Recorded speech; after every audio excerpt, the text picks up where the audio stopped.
একদিন শিশুনবী হজরত মুহাম্মদ সাল্লাল্লাহু আলাইহি ওয়াসাল্লাম ক্ষুধার্ত অবস্থায় মক্কার ধুলামাখা পথ ধরে হেঁটে চলেছে। কিছুটা দূরে ছিল আবু জাহেলের খেজুর বাগান। আবু জাহেল এক ইহুদি ব্যক্তিকে নিয়ে খেজুরগুলো একটি বস্তায় ভর্তি করছিল। শিশুনবী মুহাম্মদ সাল্লাল্লাহু আলাইহি ওয়াসাল্লাম তখন ক্ষুধার্ত ছিল, তাই ক্ষুধা নিবারণের জন্য দুটি খেজুরের আশায় আবু জাহেলের খেজুর বাগানের দিকে যেতে লাগলো।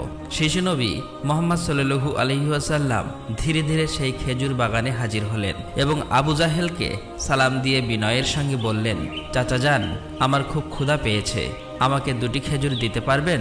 তখন আবু জাহেল তাচ্ছিল্য ভরা চোখে তাকিয়ে বলল, হে মোহাম্মদ, তোমাকে খেজুর দিতে পারি, কিন্তু একটি শর্ত আছে। ওই যে ব্যক্তিটি দাঁড়িয়ে আছে তার কাছে বস্তা আছে, ওইগুলো তুমি মাথায় করে নিয়ে আমার বাড়িতে দিয়ে আসো, তাহলে তুমি খেজুর পাবে। তখন শিশুনবী সাথে সাথে ওই ইহুদি ব্যক্তির কাছে চলে গেলেন। ইহুদি লোকটি তাকে অবাক হয়ে দেখে বললেন, হে বালক মোহাম্মদ, তুমি কি জন্য এসেছো? শিশুনবী মুহাম্মদ সাল্লাল্লাহু আলাইহি ওয়াসাল্লাম বললেন, আমি এই বস্তা মাথায় করে নিয়ে যাব। ইহুদি ব্যক্তিটি বললেন, এই ছোট্ট বয়সে তুমি কি এই বস্তায় নিয়ে যেতে পারবে? শিশুনবী বললেন, নিশ্চয়ই পারবো। অতঃপর শিশু মুহাম্মদ সাল্লাল্লাহু আলাইহি ওয়াসাল্লাম ধুলিমাখা শরীরে মাথায় বিশাল বস্তা নিয়ে হেঁটে চললেন। ছোট্ট ছোট্ট পা, ক্লান্ত দেহ, কিন্তু চেহারায় এক অপার্থিব শান্তি। এবং তার পিছু চলেছে আবু জাহেল এবং সেই ইহুদি ব্যক্তি। কিছুক্ষণ পর সেই বস্তা আবু জাহেলের বাড়ির সামনে এসে রাখলেন। তখন ইহুদি ব্যক্তি এই বস্তা নিয়ে বাড়ির ভিতরের কোণে রেখে দিলেন। তারপর শিশুনবী হজরত মুহাম্মদ সাল্লাল্লাহু আলাইহি ওয়াসাল্লাম বললেন, চাচা যান, আমাকে খেজুর দেবেন না? তখন আবু জাহেল মাত্র একটি খেজুর দিলেন। তখন শিশুনবী হজরত মুহাম্মদ সাল্লাল্লাহু আলাইহি ওয়াসাল্লাম বললেন, চাচা যান, আর একটি খেজুর দেবেন না? এই নির্দোষ চাওয়াই যেন আবু জাহেলের আগুনে ঘি ঢেলে দিল। সে রেগে গিয়ে হঠাৎ করে একটি প্রচণ্ড থাপ্পড় মারল শিশু মুহাম্মদ সাল্লাল্লাহু আলাইহি ওয়াসাল্লামের গালে। সঙ্গে সঙ্গে সূর্য যেন হঠাৎ ডুবে গেল, আকাশ কেঁদে উঠল, বাতাস স্তব্ধ হয়ে গেল, পাহাড় পর্বত যেন অশ্রু ঝরালো। যে একটি নিষ্পাপ শিশুর উপর এমন অন্যায়! নিষ্ঠুর আবু জাহেল হাসতে হাসতে ঘরে প্রবেশ করল। ঠিক তখনই ঘটল এক অলৌকিক ঘটনা। খেজুর ভর্তি বস্তার মুখ খুলতেই আবু জাহেল হতবাক হয়ে গেলেন। আবু জাহেল দেখল বস্তার সমস্ত খেজুরগুলো ছোট ছোট পাথর হয়ে গেছে। চোখের সামনে এমন অলৌকিক ঘটনা দেখার পর সেই ইহুদি বিস্ময়ে হতবাক হয়ে গেল। এই দৃশ্য দেখে সেই ইহুদি ব্যক্তি থমকে দাঁড়ালেন। এমন অলৌকিক ঘটনার কথা জানানোর জন্য ইহুদি ব্যক্তিটি দ্রুত তাদের নেতার কাছে ছুটে গেল। কিন্তু নিষ্ঠুর অত্যাচারী আবু জাহেল তখন ঘর থেকে বের হয়ে এলো এবং কটাক্ষ করে বললেন, হে মোহাম্মদ, তুমি তো বড় জাদুঘর, আমার খেজুরগুলো জাদু করে পাথর করে দিয়েছ। শিশু নবী মুহাম্মদ সাল্লাল্লাহু আলাইহি ওয়াসাল্লাম নরম কণ্ঠে মাথা নিচু করে বললেন, চাচা যান, আমি কিছুই জানি না। এই কথা বলতেই নিষ্ঠুর আবু জাহেল আর একটা চড় মারলেন। চড়ের শব্দে যেন আবারও আকাশ কেঁপে উঠল, পাহাড় স্তব্ধ হয়ে গেল, আর শিশুটির চোখে জমে উঠল এক বিন্দু অশ্রু। কিন্তু কি আশ্চর্য, শিশু মুহাম্মদ শুধু এতটুকুই বললেন, চাচা যান, আপনার হাতে ব্যথা লাগেনি তো? আহা, কি মমতা, কি সহমর্মিতা! নিজে চড় খেলেন, অথচ চিন্তা করলেন চড় মারা মানুষের ব্যথার কথা। অতঃপর শিশু নবী সেই ব্যথা আর অপমানের বোঝা নিয়ে বাড়ি ফিরলেন না। চুপচাপ চলে গেলেন পাহাড়ের কিনারায়, শুধু নিঃশব্দে দাঁড়িয়ে রইলেন। এই ঘটনা দেখে গাছগুলো, পাহাড়গুলো বলতে লাগলো, আহ আফসোস, যাকে না সৃষ্টি করলে এই জমিন, এই আসমান, এই পৃথিবী কিছুই সৃষ্টি হতো না। সেই মহান নবী আজ ক্ষুধার্ত, অপমানিত, অবহেলিত। কিন্তু তবুও পাষাণ্ড আবু জাহেলের হৃদয় এতটুকুও কাঁপল না, এক বিন্দু অনুতাপও তার চোখে এলো না। এদিকে সেই ইহুদি ব্যক্তিটি তাদের নেতার কাছে এসে বলল, আজ এমন এক ঘটনা দেখেছি যা কল্পনাকেও হার মানায়। আব্দুল্লাহর পুত্র শিশু মুহাম্মাদের এমন ক্ষমতা আছে যা দুনিয়ার কারণেই। তাকে একটা চড় মারলে খেজুর সব পাথর হয়ে যায়। আচ্ছা, আপনি কি বলতে পারবেন এটা কি জাদু না অলৌকিক ক্ষমতা? তখন তাদের নেতা বললেন, আমরাও শুনেছি আমাদের ধর্মগ্রন্থ নাকি মুহাম্মাদের নাম আছে, সে হবে শ্রেষ্ঠ নবী এবং শেষ নবী। তবে তিনি কি এই মুহাম্মদ, এটা জানার জন্য আমাদের ধর্মগুরুর সান্নিধ্য প্রয়োজন। যদি এটা সত্য হয় তবে তাকে আমরা বাঁচাতে দেব না, এই পৃথিবী থেকে সরিয়ে দেব। তোমরাও যাও, আমাদের ধর্মগুরুর কানে এটি পৌঁছে দাও। তখন সেই ইহুদি ব্যক্তিটি আবারও আবু জাহেলের বাড়ির দিকে রওনা হলেন। যেতে যেতে সেই খেজুর বাগানের কাছে উপস্থিত হয়ে দেখলেন সমস্ত খেজুর গাছের খেজুর নেই, সব একেবারে পাথর হয়ে গেছে। এটা দেখে সেই ইহুদি ব্যক্তিটি হতভম্ব হয়ে গেলেন। তিনি আর এক মুহূর্ত দাঁড়ালেন না, খুব দ্রুত আবু জাহেলের বাড়ির দিকে রওনা হলেন। আবু জাহেলের বাড়িতে এসে বললেন, ভাই, আপনার খেজুর বাগানের সমস্ত খেজুরগুলো তো পাথরে পরিণত হয়ে গেছে। এখন এটাকে যদি ফিরিয়ে আনতে না পারেন তাহলে অনেক টাকা ক্ষতি হয়ে যাবে। এটাকে ফেরানোর একমাত্র পথ হলো শিশু মুহাম্মাদের কাছে ক্ষমা চাওয়া। কিন্তু আবু জাহেল ক্ষমা চাওয়ার পাত্র ছিল না। সে ছিল নিষ্ঠুর এবং অতি চালাক। তাই সে চালাকি করেই বলল, ঠিক আছে, চলো আমরা মুহাম্মাদের বাড়িতে গিয়ে দেখি। এই বলে তারা শিশু মুহাম্মদ সাল্লাল্লাহু আলাইহি ওয়াসাল্লামের বাড়ির দিকে রওনা হলেন। শিশু মুহাম্মদ সাল্লাল্লাহু আলাইহি ওয়াসাল্লাম থাকতেন চাচা আবু তালেবের সঙ্গে। চাচা আবু তালেব তখন ঘরে একা। কিছুক্ষণের মধ্যেই আবু জাহেল এসে হাজির হয়ে বললেন, হে আবু তালেব, শিশু মুহাম্মদ কোথা থেকে এমন জাদু শিখেছে? সে তো বড় জাদুঘর। সে আমার খেজুরগুলো সব পাথর করে দিয়েছে। কোথায় গিয়েছে তুমি কি খবর রাখো? তাকে তো খুঁজে পাওয়া যাচ্ছে না। দেখো কোন পাহাড়ের কিনারায় জঙ্গলের বাঘ ভাল্লুকে খেয়ে নিয়েছে কিনা। এই কথা শোনা মাত্রই চাচা আবু তালেব আর দেরি করলেন না, শিশু নবীকে খুঁজতে বার হলেন। এদিকে শিশু নবী হযরত মুহাম্মদ সাল্লাল্লাহু আলাইহি ওয়াসাল্লাম পাহাড়ের কিনারায় বসে কাঁদছে আর বলছে, আজ যদি আমার মা বাবা বেঁচে থাকতো আমার সাথে কেউ এরূপ ব্যবহার করতে পারত না। আমি আজ বড় একা। শিশু নবীর কান্না দেখে জঙ্গলের বাঘ ভাল্লুক হরিণ সেখানে আসলেন। সেই ব্যথায় ব্যতীত হয়ে তারাও যেন কাঁদছে আর বলছে, ইয়া রাসূলুল্লাহ, রাহমাতুল লিল আলামিন, এই চর যেন আমাদের লেগেছে। ইয়া রাসূলুল্লাহ, তুমি আর কেঁদো না, এই কান্না আমরা সহ্য করতে পারছি না। অতঃপর কিছুক্ষণের মধ্যেই চাচা আবু তালেব সেখানে হাজির হলেন। এটা দেখার পর তিনি আর কিছুই বললেন না, একেবারে অবাক হয়ে গেল।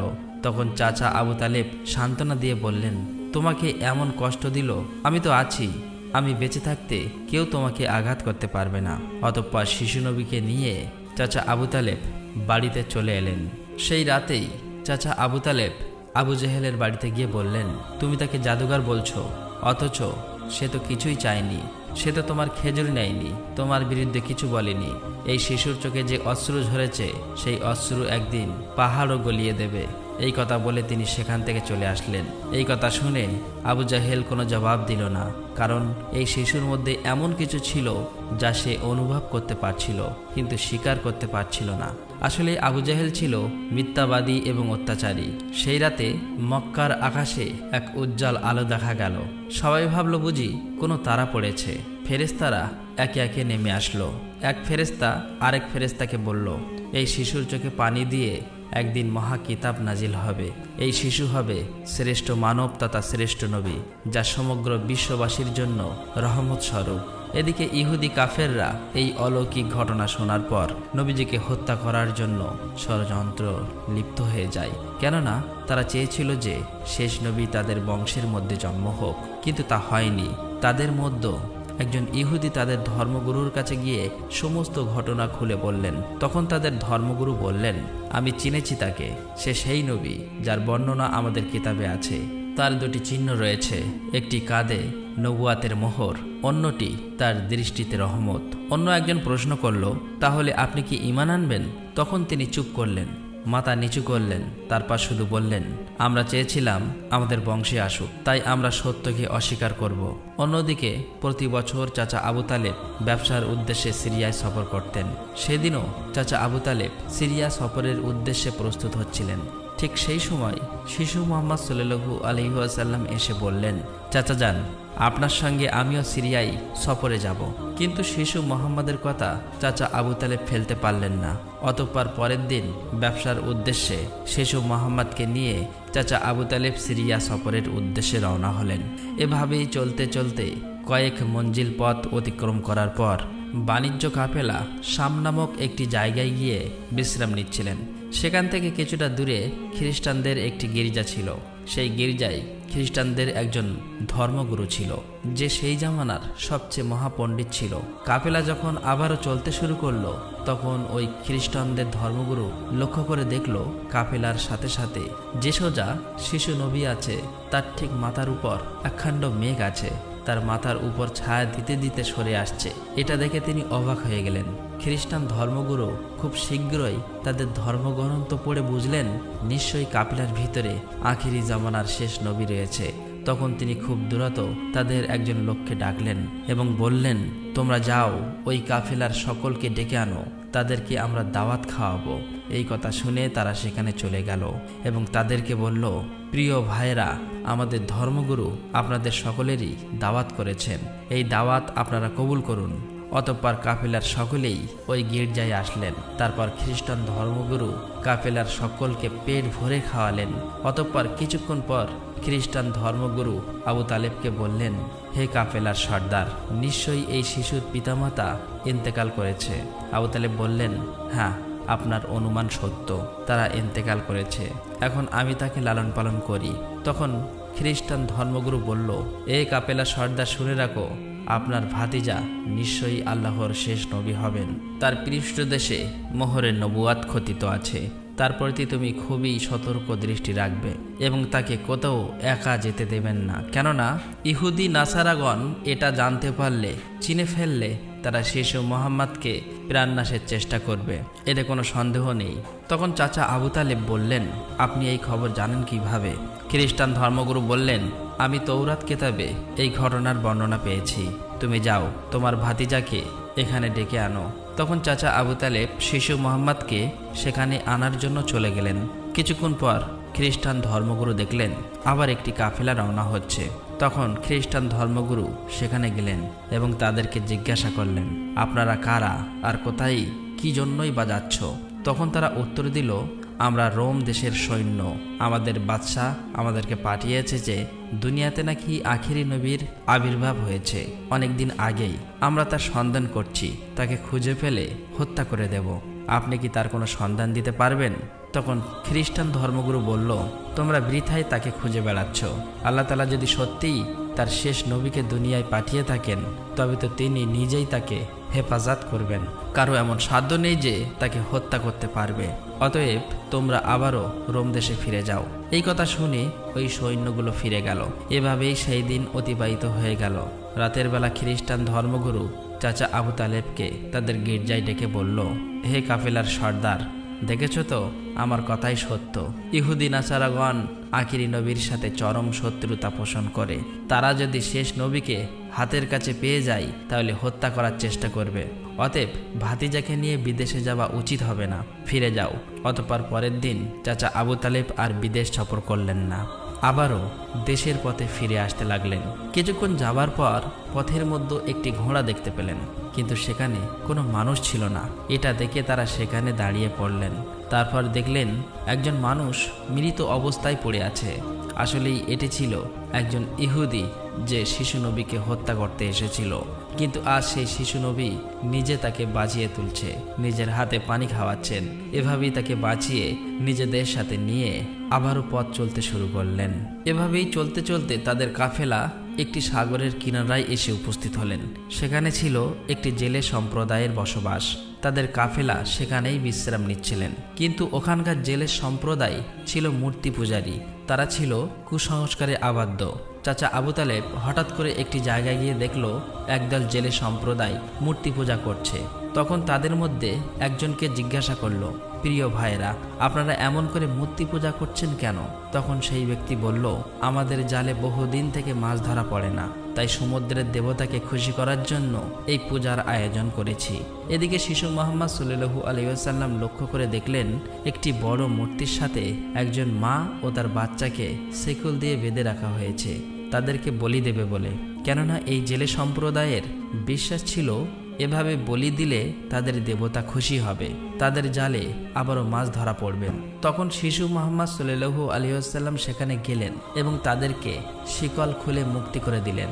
সেই মুহূর্তে একজন জেলে সেখানে গেলেন এবং বললেন, আমরা যাদেরকে বলি দেব বলে বেঁধে রেখেছিলাম তাদেরকে একজন বাচ্চা খুলে দিয়েছে। এটা শুনে তারা সবাই অতি দ্রুত নবীজিকে ধরতে সেখানে যেতে লাগলো। তখন চাচা আবু তালেব তাদেরকে থামাতে গেল, আর সেই সাথে সাথেই তারা সবাই দেখতে পায় সমুদ্রের কাছে সেই বড় মূর্তিটি আপনা আপনি ভেঙে পড়েছে। সমুদ্রের ঢেউ উঠেছে আর সেই ঢেউয়ের সাথে সাথে অনেকগুলো মাছ উপরে উঠে এসেছে। এটা দেখে সমস্ত জেলে সম্প্রদায়ের মানুষ অনেকগুলো মাছ ধরল এবং তারা নিজেরা অনেক খুশি হয়ে গেল।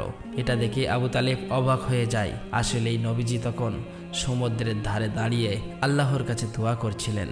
নবীজির দোয়ার বরকতে আল্লাহ তাআলা তাদেরকে মাছ দিয়েছিলেন। অতঃপর তাদের কাফেলা মক্কার দিকে রওনা হলো। মক্কায় আসার পর শিশু নবী হযরত মুহাম্মদ সাল্লাল্লাহু আলাইহি ওয়াসাল্লাম চাচা আবু তালেবের ছাগল নিয়ে চরাতে যেতেন। একদিন ছাগল চড়িয়ে ফেরার পথে শিশু নবী দেখতে পান এক জায়গায় দাসদাসীদের কেনাবেচা চলছে। পুরুষদের গরম রড দিয়ে অত্যাচার করছে এবং মহিলাদের উচ্চ দামে কেনাবেচা চলছে। এটা দেখে শিশু নবী অনেক কষ্ট পায়। এদিকে নবীজির এক চাচা আবু লাহাব দাসীকে কেনাবেচা করত। তিনি একজন দাসকে বেশি দামে বিক্রি করে দিচ্ছিলেন। ঠিক সেই সময় তার স্বামী গিয়ে বললেন, হুজুর, আপনি এমন কাজ করবেন না, আমাদেরকে ক্ষমা করে দিন। এভাবেই কাকুতি মিনতি করতে লাগলো, কিন্তু আবু লাহাব তার কোনো কথাই শুনতে চায় না। ঠিক সেই সময় আমাদের দয়ার নবী সেখানে হাজির হয় এবং চাচা আবু লাহাবকে বলে, আপনি এই মহিলাকে বিক্রি করবেন না। তখন আবু লাহাব বলে, আমি এই মহিলাকে অনেক বেশি দামে কিনেছি, আমার মূল্য পরিশোধ করে দিলে আমি তাকে ছেড়ে দেব। তখন শিশু নবী তার এই মূল্য পরিশোধ করে দিলেন, আর সেদিন সেই মহিলা নবীজির জন্য মুক্তি পেয়েছিলেন। অতঃপর সেই সময় মক্কায় বহুদিন ধরে বৃষ্টি হচ্ছিল না। মক্কায় বড় বড় নেতারা একত্রিত হয়ে বলতে লাগলো, মক্কায় বহুদিন ধরে বৃষ্টি হচ্ছে না, আমাদের বাচ্চারা মারা যাচ্ছে, পশু পাখি মারা যাচ্ছে। তাই আমরা সবাই মিলে কসম করছি যে আমরা সবাই কাবার কাছে আসব এবং সেখানে গিয়ে বৃষ্টি চাইব। যতক্ষণ না বৃষ্টি আসে ততক্ষণ আমরা সেখান থেকে আসব না। এই কথা বলার পর সবাই একে একে কাবার দিকে যেতে লাগলো। সেখানে চাচা আবু তালেবও যাবে। ঠিক এমন সময় শিশু মুহাম্মদ সাল্লাল্লাহু আলাইহি ওয়াসাল্লাম চাচা আবু তালেবকে জিজ্ঞাসা করলেন, চাচা যান, আপনি কোথায় যাচ্ছেন? চাচা আবু তালেব বললেন, হে মুহাম্মদ, আমাদের মক্কা শুকিয়ে গিয়েছে, বহুদিন বৃষ্টি হয় না, একে একে সবাই মারা পড়ছে, তাই বৃষ্টির জন্য কাবা ঘরের কাছে যাচ্ছি। তখন শিশুনবী বললেন, চাচা যান, আপনি আমাকে সাথে নিয়ে চলেন। তখন চাচা আবু তালেব বললেন, হে মুহাম্মদ, তুমি এখন ছোট্ট, সেখানে মক্কার বড় বড় নেতারা থাকবে, আমি যদি তোমাকে নিয়ে যাই তাহলে সকলেই আমাকে অপমান করবে। তখন শিশুনবী বললেন, চাচা যান, আপনি আমাকে সাথে নিয়ে চলেন, তারা যদি আমাকে সেখানে থাকতে না দেয় তাহলে আমি চলে আসব। শিশু নবীর মুখে এমন কথা শোনার পর চাচা আবু তালেব তার কথা ফেলতে পারলেন না। আসলে তিনি তাকে খুবই ভালোবাসতেন, তাই তিনি তাকে নিয়ে কাবার দিকে রওনা হলেন। কিছুক্ষণ পর তারা কাবার কাছে গিয়ে হাজির হলেন। দেখলেন কাবা ঘরের কাছে মক্কার বড় বড় নেতারা হাজির হয়েছে। আশেপাশের পুরুষ মহিলা সবাই হাজির হয়েছে, কেননা তারা শপথ নিয়েছে বৃষ্টি না আসা পর্যন্ত কাবা ঘর আঁকড়ে ধরে রাখবে। মক্কার বড় বড় নেতারা বলতে লাগলো, হে আবু তালেব, তুমি কি জানো না আমরা এখানে শপথ করে এসেছি, তুমি এই শিশুটিকে কেন নিয়ে এসেছো? এখানে তো তার কোনো প্রয়োজন নেই। তখন আবু তালেব বললেন, হে মুহাম্মদ, তুমি পিছনের দিকে চলে যাও। এই কথা শুনে শিশু মুহাম্মদ পিছনের দিকে চলে গেলেন। অতঃপর মক্কার বড় বড় নেতারা একসাথে বলতে লাগলো, হে কাবা ঘরের স্রষ্টা, আমাদের পানির ব্যবস্থা করে দিন, আমরা আর পারছি না। এভাবেই বলতে বলতে সারা রাত কেটে গেল, কিন্তু একটুও বৃষ্টি হলো না। সকাল গড়িয়ে দুপুর হয়ে গেল, বৃষ্টি হলো না। এদিকে কাবা ঘরও গরম হতে শুরু করলো। এর মাঝে তিনজন গরম সহ্য করতে না পেরে গরমে অজ্ঞান হয়ে গেল। কিছু লোক তাদেরকে নিয়ে এক জায়গায় চিকিৎসার ব্যবস্থা করলেন। এদিকে একজন চাচা আবু তালেবের পিছনে আঁকড়ে ধরলেন। চাচা আবু তালেব যখন পিছনে ফিরে তাকালেন, দেখলেন শিশু মুহাম্মদ সেখানে দাঁড়িয়ে আছে। অত্যন্ত রেগে গেলেন এবং বললেন, হে মুহাম্মদ, তুমি এখানে কেন এসেছো? তখন শিশু মুহাম্মদ বললেন, চাচা যান, আমাকে আসতে দিন, আমি আসলেই মহান আল্লাহ তাআলা পানি বর্ষণ করবেন। তখন চাচা আবু তালেব বললেন, এখানে এতগুলো মক্কার বড় বড় নেতা আছে, তারা সবাই পানি চাইছে, কিছু হচ্ছে না, আর তুমি এখন এই শিশু বয়সে কি করবে? তুমি চাইলে পানি হবে? এটা সম্ভব? অতএব তুমি পিছনের দিকে চলে যাও। এই কথা শুনে শিশু নবী আবার পিছনের দিকে চলে আসলেন। এদিকে পুনরায় তারা একসাথে বলতে লাগলো, হে কাবা ঘরের স্রষ্টা, আপনি আমাদের পানির ব্যবস্থা করে দিন। কিন্তু কোনো মতেই বৃষ্টি হলো না। তখন সবাই ক্লান্ত হয়ে এক জায়গায় বিশ্রাম নিচ্ছিলেন। চাচা আবু তালেব পিছনে লক্ষ্য করে দেখলেন আবারও শিশু নবী সেখানে হাজির। তিনি অত্যন্ত রেগে গিয়ে বললেন, হে মুহাম্মদ, তুমি আবার কেন এসেছো? শিশু মুহাম্মদ বললেন, চাচা যান, আমি তো আপনার ঘাম মুছতে এসেছি। এই কথা শুনে চাচা আবু তালেব নবীজির উপর প্রচণ্ড মায়া লাগলো এবং তাকে জড়িয়ে ধরলেন। তখন শিশু মোহাম্মদ আবার বললেন, চাচা যান, আমাকে একটিবার কাবা ঘরের কাছে যেতে দিন। আমি গেলে আল্লাহ তাআলা পানি বর্ষণ করবেন। সেখানে থাকা মক্কার নেতাদের মধ্যে একজন এই কথাটি শুনতে পেল। শিশু মোহাম্মদ চিৎকার করে বলতে লাগলো, হে মক্কার মানুষেরা, চেয়ে দেখো, পানি চলে এসেছে। সেখানে থাকা সমস্ত লোকেরা অবাক হয়ে বলতে লাগলো, কোথায় পানি এসেছে? এখানে তো আমরা সবাই গর্বে মারা যাচ্ছি, আর তুমি বলছো পানি চলে এসেছে? তাদের মধ্য থেকে একজন বলল, হে মোহাম্মদ, তুমি এগিয়ে যাও।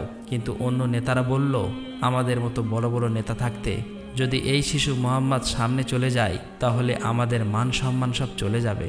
অতঃপর অনেক আলোচনার পর শিশু মোহাম্মদকে কাবা ঘরের সামনে যাবার অনুমতি দেওয়া হলো। শিশু মোহাম্মদ সাল্লাল্লাহু আলাইহি ওয়াসাল্লাম যখন কাবা ঘরের কাছে গিয়ে আকাশের দিকে মুখ তুললেন এবং আল্লাহর কাছে দোয়া চাইলেন, সঙ্গে সঙ্গে মক্কার বুকে মুষলধারে বৃষ্টিপাত শুরু হলো।